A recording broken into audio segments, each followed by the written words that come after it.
প্রিয় দেশবাসী ভাই ও বোনেরা, দুনিয়ার বিভিন্ন দেশে অবস্থানরত বাংলাদেশি ভাই এবং বোনেরা, আসসালামু আলাইকুম রহমতুল্লাহি ওয়া বারাকাতুহু। রাহমা, মাগফিরা এবং জাহান্নাম থেকে মুক্তির শুভ বার্তা নিয়ে মহান রব্বুল আলমিনের পক্ষ থেকে রমজান এসেছিল।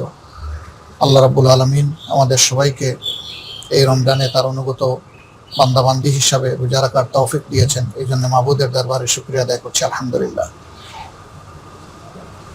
আসমানে চাঁদ দেখা দিয়েছে, ইনশাআল্লাহ তাআলা আজিম আগামীকাল ঈদ অনুষ্ঠিত হবে।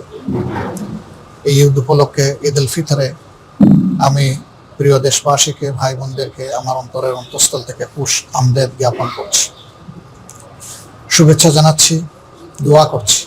এক মাসের সিয়াম সাধনায় আল্লাহ তাআলা আমাদের জীবন থেকে সমস্ত গুনাহগুলো ছড়িয়ে দিন, আমাদেরকে রব্বুল আলামিন তার প্রিয় বান্দাবান্দীদের মধ্যে শামিল করে নিন। আল্লাহ তাআলা এর বিনিময়ে আমাদের থেকে জাহান্নাম দূরে সরিয়ে দিন। আমরা যাদেরকে মহান আল্লাহর জন্য ভালোবাসি, যারা জীবিত কিংবা মৃত, আল্লাহ রাব্বুল আলামিন তাদের সকলের প্রতি অনুগ্রহ করুন, তাদেরকে ক্ষমা করুন, তাদের উপর রহমশীল হন এবং তাদের জন্য আল্লাহ তাআলা তার জাহান্নামকে হারাম করে দিন।